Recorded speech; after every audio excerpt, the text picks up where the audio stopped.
ராமாயண காவியத்தை படைத்த வால்மீகி அதனை ராமபிரானின் 2 புதல்வர்களான லவ குஷர் அவர்களுக்கு சொல்லிக் கொடுத்தார். அதனை ராமரின் அரண்மனையில் பாடிய அந்த சிறுவர்களை ராமபிரானோ பாராட்டினார். லவ குசன் இருவரும் ராமரிடம் சென்றடைந்த நிம்மதியோடு ஒரு நாள் இமயமலைச்சாரலில் ஒரு சிகரத்தின் மீது ஏறிக்கொண்டிருந்தார் வால்மீகி முனிவர். சிகரத்தின் சரிவுகளில் இருந்த பாறைகளின் மீதும் கற்களின் மீதும் கல்வெட்டுகளாக சில வாசகங்கள் பொறிக்கப்பட்டிருப்பது அவரது பார்வையில் தென்பட்டன. அவற்றை படிக்க ஆரம்பித்த வால்மீகி மெய்சிலிர்த்து போனார். அதில் செதுக்கி இருந்த வாசகங்கள் ராமபிரானின் வாழ்க்கையில் நடந்த சம்பவங்களை சித்தரிப்பதாக அமைந்திருந்தன.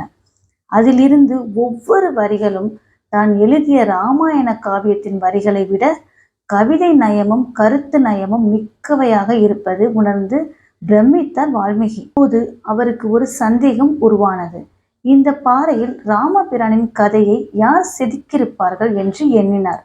பாறைகளில் எழுதப்பட்டிருந்த ராம கதையை படித்தபடியே நடந்து சென்றவர் மலையின் சிகரத்தை அடைந்து விட்டார். அங்கே அவருக்கு மற்றொரு ஆச்சரியமும் காத்திருந்தது. அங்கே சிரஞ்சீவியான ஹனுமன் யோக நிஷ்டையில் அமர்ந்து ராமநாமத்தை ஜெபித்துக் கொண்டிருந்தார். அவரது தியானத்தை கலைக்க விரும்பாத வால்மீகி முனிவர் தானும் அங்கு ஓரமாக அமர்ந்து ராமநாமத்தை உச்சரிக்க தொடங்கினார். தன்னுடைய ஒளியோடு இரண்டாவதாக மற்றொரு ஒளி கேட்பதை அறிந்த ஹனுமன் சட்டென்று கண் விழித்து பார்த்தபோது அங்கு வால்மீகி முனிவர் அமர்ந்திருப்பதை கண்டார். பின் எழுந்து வந்து கண்மூடி தியானத்தில் இருந்த வால்மீகியின் முன்பாக வணங்கியபடி நின்றார்.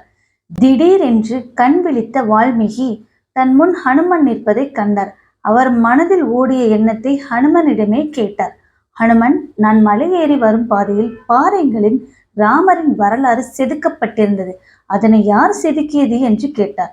உடனே ஹனுமன் ராமரின் கல்யாண குணங்களையும் அவரது பெருமைகளையும் இங்கே காணும் கற்களில் நான் தான் எனது நகத்தால் செதுக்கி வைத்தேன். யுகம் யுகமாக ராமரின் கதை பேசப்பட வேண்டும் என்பதற்காக இந்த காரியத்தை செய்தேன் என்றார். ராமபிரானை ரிஷ்யமுக பர்வதத்தில் நான் சந்தித்த முதல் பட்டாபிஷேகம் வரை எனக்கு தெரிந்த ராம கதையை உருவாக்கினேன். ஆனாலும் தங்களின் ராமாயணத்துக்கு இது ஈடாகாது என்று அடக்கத்துடன் கூறினார் ஹனுமன். வால்மீகி முனிவரின் கண்களில் நீர் கசிந்தது. அதை கவனித்த ஹனுமான் அதற்கான காரணத்தை கேட்டார். மேலும் நான் கல்லில் செதுக்கிய ராமாயண காவிய வரிகளில் தவறேதும் இருந்தால் எடுத்து சொல்லும்படியும் வேண்டினார். வால்மீகியின் கண்களில் மேலும் நீர் பெருகியது. எத்தகைய சிறப்பான காரியத்தை செய்துவிட்டு எவ்வளவு தன்னடக்கத்துடன் ஹனுமன் இருக்கிறார் என்பதை எண்ணி பெருமிதம் அடைந்தார் வால்மீகி முனிவர். ஹனுமன், நீ ராமபிரானின் பிரதான பக்தன். உன்னால் கல்லில் பொறிக்கப்பட்ட ராமாயணத்தில் தவறு இருக்க முடியுமா?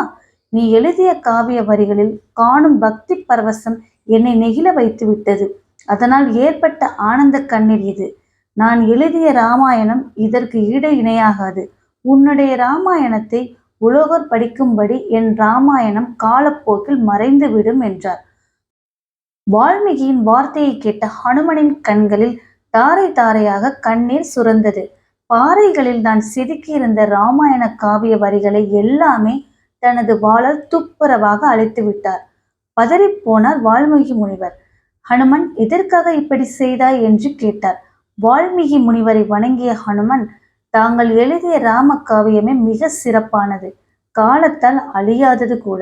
அதுதான் மிகவும் சிறந்தது என்று என்னுடைய ராமபிரானை பாராட்டி இருக்கிறார். அதற்கு ஈடு இணை எதுவும் கிடையாது, இருக்கவும் கூடாது என்பதாலே அவ்வாறு செய்தேன் என்றார். ஹனுமனின் பக்தியை பற்றி தெரிந்திருந்த வால்மீகி முனிவருக்கு அவரது தியாகமும் கூட இப்போது புரிந்து போனது. ஹனுமனை மனதார வாழ்த்துவிட்டு அங்கிருந்து புறப்பட்டார் வால்மீகி முனிவர்.